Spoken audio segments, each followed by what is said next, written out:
nauubos na ang oras. Sa patuloy na pagtaas ng agresyon ng Rusya at ang posibilidad ng malawakang digmaan laban sa NATO ay mas lumalaki kaysa dati. Kailangan ng kumilos ng alyansa bago pa mahuli ang lahat. Iyan ang mensahe ng Ukraine na nagbigay ng matinding babala sa mga kasapi ng NATO at hinihikayat silang paigtingin ang pagkilos. Nag-alok pa silang sanayin ang mga hukbo sa drone warfare bilang paghahanda sa digmaan laban sa Kremlin. Kaya ganito na lang ang pag-aalala ng Ukraine. Mahigit 3 taon na nitong nararanasan ang buong lakas ng militar ng Rusya.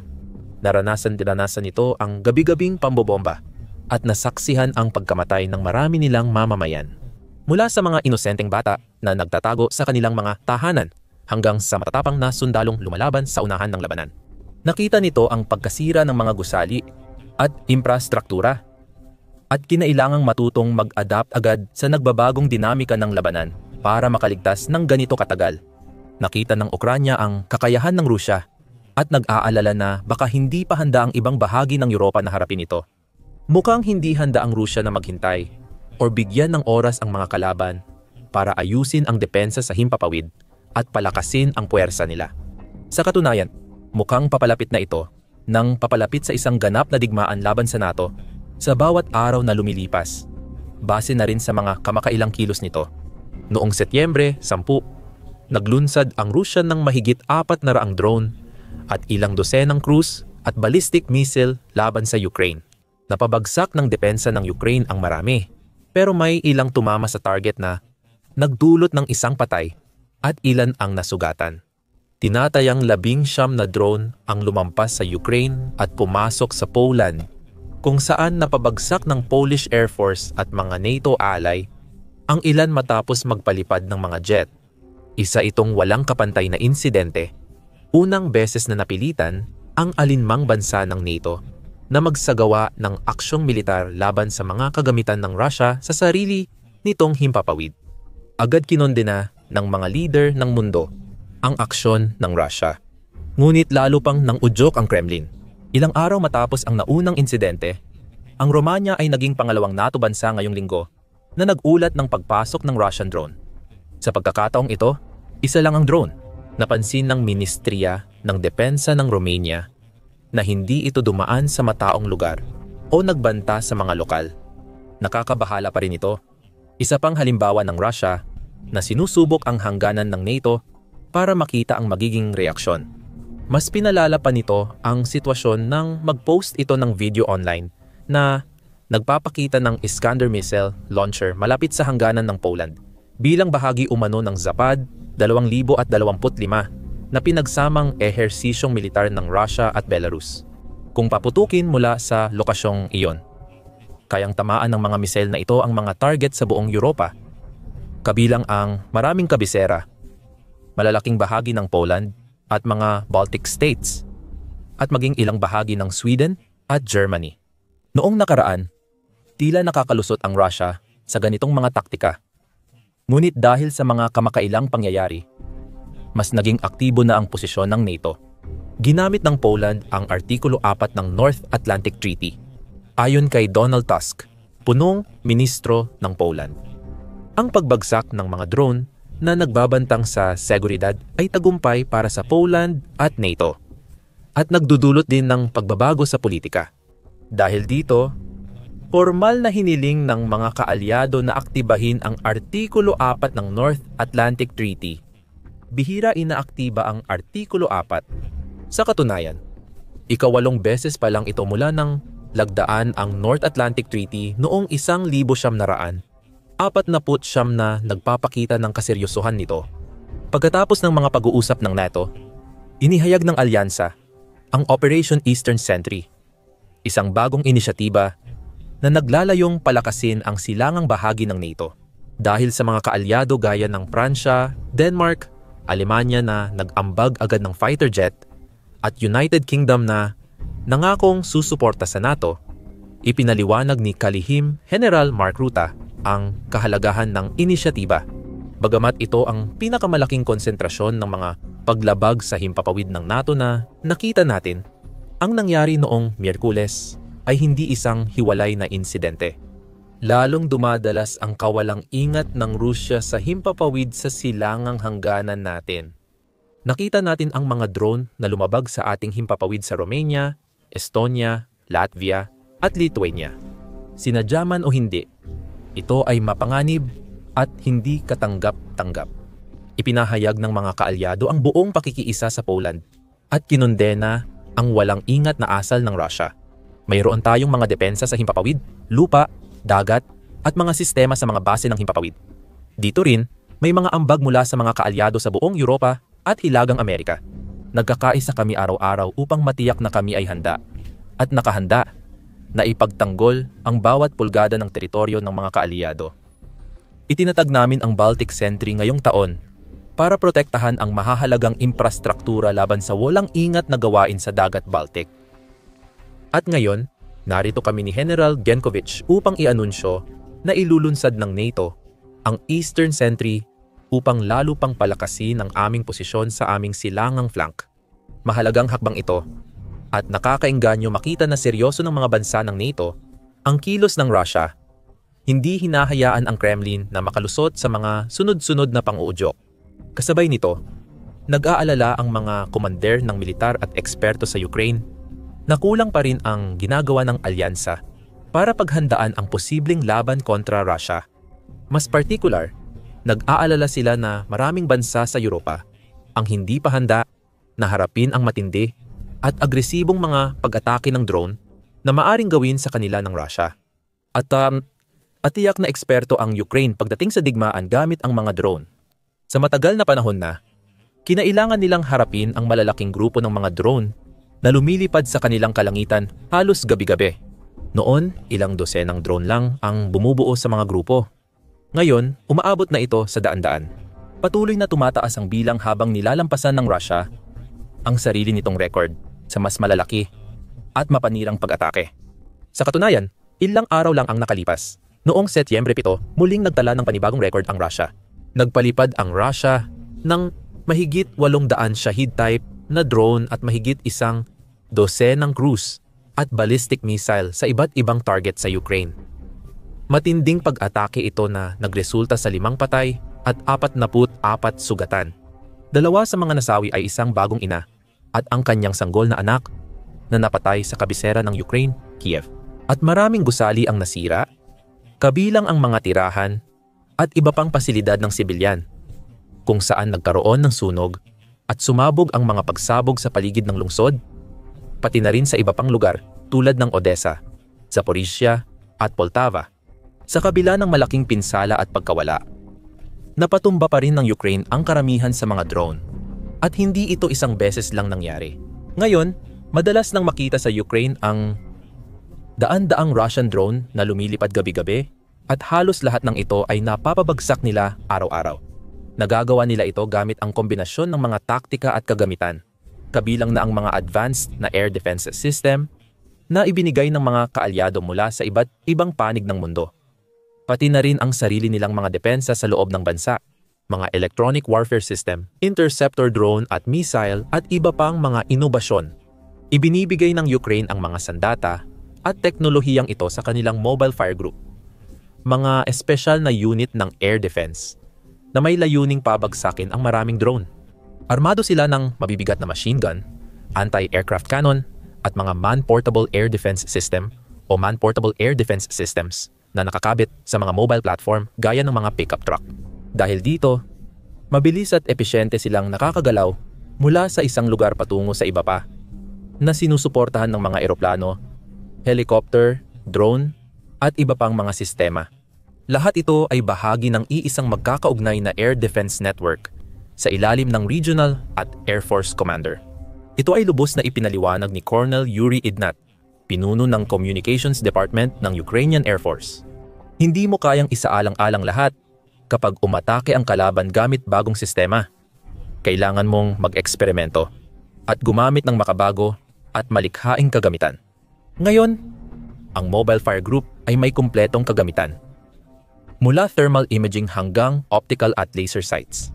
Ipinunto ni Ignat na ang sistema ng Ukraine ay binubuo ng maraming magkakaugnay na elemento para mapataas ang kahusayan at bisa. Eroplano, helicopter, mobile fire, air defense, interceptor, drone. Ang electronic warfare ay nangangahulugan na ang buong sistema ng air defense ay kontrolado ng commander ng air forces, mga commander ng air commands sa kanilang mga nasasakupan. Lahat ng ito ay gumagana bilang isang nagkakaisang sistema. Ngayon, ang dahilan kung bakit nagawang mapag-aralan ng Ukraine ang drone warfare at depensa ng lubusan ay dahil lang sa pangangailangan. Wala itong ibang pagpipilian. Dahil sa tuloy-tuloy na matitinding pag-atake mula sa himpapawid, kinailangan nitong humanap ng paraan para ipagtanggol ang sarili. Iyan nga ang ginawa niya. Binayaran ang kaalaman ng laman at dugo dahil maraming buhay ang nawala habang inaalam ng Ukraine ang mga estratehiya at taktika na kailangan nitong gamitin para mapigilan ang mga drone ng Rusya at mabawasan ang epekto ng bawat pag-atake. Patuloy pa ring dumarating ang mga drone at lalo pang lumalaki ang mga grupo nito, pero natutunan na ng sandatahang lakas ng Ukraine kung paano harapin ang mga ito. May mga bansang mas malakas ang ekonomiya at mas malaking badyet sa militar kaysa Ukraine. Pero hindi pa nila naranasan ang ganitong sitwasyon. Nagkaroon sila ng oras at kalayaan para mag-invest sa paggawa ng bagong sandata, magagarang tangke, fighter jet, at sariling air defense system na maipapakita sa Military Expo at iba pang okasyon. Hindi pa nila naranasan ang tunay na epekto ng daan-daang drone na tumatarget sa kanilang mga bayan at lungsod. Naranasan na ito ng Ukraine. At dahil dito, may natatangi silang pananaw tungkol sa ganitong uri ng digmaan, pati na rin mas malawak na karanasan at kaalaman kumpara sa alinman sa kanilang mga kaalyado. Kaya naman lalong nababahala ang bansa tungkol sa kahandaan ng mga kapitbahay nitong Europeo na harapin ito, ang mga realidad ng mga kawan ng drone, at ang mga kamakailang pangyayari tulad ng paglusob ng drone sa Poland ay hindi talaga nagbibigay ng dahilan para maging optimistiko. Hindi rin nagpapahuli ang Poland sa modernisasyon at kahandaan ng militar. Matagal nang kinatatakutan ng Poland ang banta ng agresyon ng Russia at gumawa na ito ng maraming hakbang para palakasin ang kanilang hukbong sandatahan. Mas maaga ngayong taon, pumirma ang Poland ng dolyar, 6 bilyong kasunduan sa South Korea para bumili ng K2 Black Panther tanks na ilan sa mga pinakamakabago, maraming gamit at pinakamalalakas na tangke na umiiral ngayon. Nangako ang South Korea na magde-deliver ng self-propelled howitzer, fighter jet, at multiple rocket launchers sa Poland bilang bahagi ng arms package. Noong 2025 pumirma ang Poland ng kontrata para sa lokal na produksyon ng K2 Poland kung saan 61 tangke itatayo sa Gliwice. Noong 2022 nag-order ang Warsaw ng mahigit 300 M1 Abrams tank mula Amerika para palitan ang luma nilang German at Soviet tangke. Hanggang sa puntong iyon, malaki ang modernisasyon ng kanilang armor at tumaas pa ang kakayahan nila sa opensiba.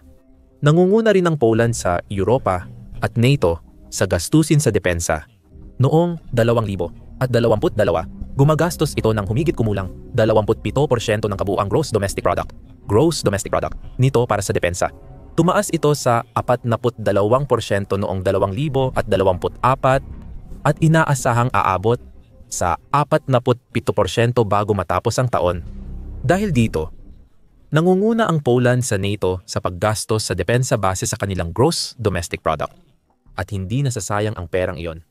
Ginagamit ng Poland ang pera hindi lang sa mga bagong tangke at armor, kundi pati sa pag-upgrade ng air at sea forces nila. Unti-unti nilang inaalis ang lumang kagamitan at pinapalitan ito ng bago at mas matibay na gamit. Inanunsyo rin nila ang malawakang military training para sa lahat ng adult na lalaki sa Poland upang palakasin ang reserve force. Malaki ang ginastos ng Poland sa bagong depensa sa silangang hangganan at gabi-gabi silang nagpapalipad ng mga jet nitong mga nakaraang panahon. Paghahanda kung may drone ng Russia na tumawid sa hangganan. Gayunpaman, sa kabila ng lahat ng mga kahanga-hangang pagpapabuti na iyon, nang may 11 na drone na pumasok sa himpapawid ng Poland, hindi naman naipakita ng bansa ang pinaka-epektibong tugon. Nagpadala sila ng F-16 jets at nagpadala rin ang pamahalaan ng Netherlands ng F-35 sa lugar. Inihayag ng pamahalaan ng Poland na nagpadala sila ng mga Black Hawk, Mi-24 at Mi-17 helicopter na mula pa sa panahon ng Soviet. Sama-sama, naiulat na 4 lang sa mga drone ang napabagsak ng mga mamahaling at advanced na fighter na ito. na simple at mura lang daw ang disenyo. Nakakabahala ito dahil mukhang hindi pa handa ang Poland at iba pang bansang Europeo sa banta ng drone mula Russia. Kinumpirma ito ni Ash Alexander Cooper, dating komandante ng militar at espesyalista sa drone warfare, na nagsabing hindi praktikal gumamit ng $1,000,000 na missile laban sa mga drone na nagkakahalaga lang ng $10,000 o mas mababa. Ayon kay Alexander Cooper, kulang din ang mga eroplano ng NATO na may sapat na missile o interceptor para magawa ang trabaho. Nag-aalala ang mga eksperto na nanganganib ang buhay ng mga piloto ng fighter jets kapag ipinapadala sila laban sa mga drone, lalo na't mahal at matagal ang kanilang pagsasanay. At kadalasan, ang kanilang tungkulin ay para sa mga tradisyonal na papel ng air defense, tulad ng air policing o intercept missions, sa halip na isugal sila ng maramihan laban sa mga drone. Sinabi ng mga komandante sa Europa, gaya ni General Wojciech Kukuła ng Polish Armed Forces, na anumang aksyong makakaligtas ng buhay ay sulit sa gastos. Ang mahalaga ay kung ano ang kayang sirain ng drone. Kung buhay ng Polish ang nakasalalay, walang katumbas na halaga ito. Yan ay makatarungan at marangal na pahayag. Pero may mas epektibo at matalinong paraan laban sa mga drone group kaysa magpadala ng mahal na fighter jet at misil. Araw-araw pinapatunayan ng Ukraine na ito at handang ibahagi ang kaalaman sa mga kaalyado. Si Colonel Inat mismo ay nagbigay ng formal na alok sa mga bansa tulad ng Polonya at iba pa na ibahagi ang natatangi at napakahalagang mga estratehikong kaalaman na nakuha ng Ukraine sa buong panahon ng digmaan hanggang ngayon. Malinaw na naniniwala siya na makakatulong ang kaalamang ito upang mas mapaghandaan ng NATO ang sarili nito. Sa susunod na pumasok ang mga drone ng Rusya sa himpapawid ng alyansa, mas mabilis at epektibo na silang makakatugon para pabagsakin ang mga ito. Ayon kay Inat, sila ang pumipili ng misil na gagamitin, pero kulang sila sa karanasan kumpara sa Ukraine. Ipinagpatuloy niya ang paliwanag kung bakit hindi naging epektibo ang tugon sa Romania. Mahigit 40 minuto na walang nagawa ang dalawang fighter jet kahit sinubukan nila, kaya maraming oras ang nasayang. Nagpanukala ang INH ng pagsasanay sa mga lungsod gaya ng Lviv sa Ukraine at Krakow sa Poland para matulungan ang militar ng Poland, Romania at iba pa na mas epektibong labanan ang Shahid kamikaze drones ng Russia. Hindi lang sa depensa at taktika, makakatulong ang Ukraine sa pagsasanay ng mga kaalyado nito. Maaari rin nitong ituro sa kanila kung paano gamitin ang mga drone sa opensiba para magsagawa ng mga kontra-atake o long-range na pag-atake laban sa kanilang mga kalaban. Muli, ito ay isang larangan ng digmaan na malinaw na napagtagumpayan ng Ukraine habang nagpapatuloy ang labanan. Ngayong taon, matagumpay na nagsagawa ang sandatahang lakas ng Ukraine ng mga estratehikong drone strike laban sa mga target ng Russia. Ang Operasyon Spiderweb ang pinakakapanapanabik na halimbawa nito. Kasama rito ang mahigit 100 drone ng Ukraine. Maingat na itinago sa likod ng mga truck na pagkatapos ay dinala sa mga airbase sa buong Russia. Nagpalipad ng mga drone at nagpaulan ng apoy sa bomber planes ng Russia at iba pang gamit na nagdulot ng bilyon-bilyong dolyar na pinsala sa ilang minuto. Marami pang halimbawa at laging may ulat ng mga drone ng Ukraine na tumatawid sa sinakop na teritoryo o mismong hangganan ng Russia para sirain ang radar, depensa sa himpapawid, oil refinery, imbakan ng bala at iba pa. Maingat at planado ang bawat pag-atake. Bunga ito ng inobasyon ng Ukraine at matinding pangangailangan na hindi lang ipagtanggol ang teritoryo, kundi gumanti rin sa mananakop. Habang tumatagal ang digmaan, nakabuo ang Ukraine ng ekosistema ng drone warfare. Nakapaggawa, itutupang ng 200+ uri ng unmanned aerial vehicles, nanguna sa marine drone, at pinataas ang kakayahan ng mga drone sa labanan. May mga defense startup at malalaking pabrika ng militar na walang tigil sa paghanap ng mas matalino, mailap at mapanirang paraan para sa mga drone. Gumagamit ng 20-30 subok na modelo para regular atakihin ang Russia. Ang sistemang ito ay binuo para sa bilis at epesyensya na tila kulang sa operasyon ng NATO ngayon. Kung kailangan ng Ukraine ng bagong drone o upgrade, kaya nila itong gawin sa loob ng ilang linggo o araw. Sa katulad na sitwasyon, maaaring gumugol ng ilang buwan ang NATO sa pagdevelop ng mga teknolohiya at pag-aayos ng mga prototype. Sa totoong digmaan gamit ang drone, na daan-daang Russian Shahids ang tumatama gabi-gabi, wala talagang ganong kalaking oras. Mga aral na maaaring ibahagi ng Ukraine sa mga kaalyado nito. Maaari nitong ipakita sa kanila kung paano ipagtanggol ang sarili laban sa mga drone, kung paano gamitin ang mga drone sa opensiba, at kung paano maging bihasa sa digmaan gamit ang drone, at gumawa ng sarili nilang dynamic, flexible, at scalable na ekosistema para umangkop sa pagbabago ng mga kondisyon. Dahil ang totoo, ang mga drone ay nagiging mas malaking bahagi ng makabagong digmaan. Tapos na ang traditional na panahon ng trinsera at tangke. Pero mahalaga pa rin ang mga tangke at armor. Habang nagpapatuloy ang laban ng Russia at Ukraine, kitang mas mahalaga na ngayon ang papel ng mga drone sa digmaan. Kung di mo alam ang drone warfare, mababa ang tsansang mabuhay sa harapang labanan kontra Kremlin. Matalino para sa mga bansang Europeo at NATO na makinig sa Ukraine at gamitin ang kanilang kaalaman at karanasan sa larangang ito. Ang pagtanggi sa alok ng edukasyonal na tulong ng bansa ay maaaring malaking pagkakamali, lalo na kung palalalain ng Russia ang agresyon at magpadala ng mas maraming drone sa Poland, Romania at Baltics. Sa mga susunod na linggo, dapat mas palakasin ang depensa sa himpapawid ng Europa para sa anumang mangyari. Kailangan ng mas maayos na tugon at koordinasyon na posible lang sa tulong ng Ukraine. Pumasok na ang Kiev sa mga pag-uusap kasama ang ilang kaalyado tulad ng Denmark, Norway at Germany upang ibahagi ang benepisyo ng kanilang kaalaman. Dapat ding isaalang-alang ng ibang bansa ang paggawa ng ganitong kasunduan bago mahuli ang lahat. Alamin pa ang tungkol sa kamakailang pang-udyok ng Rusya sa aming video tungkol sa pag-deploy ng Iskander missile sa Kaliningrad.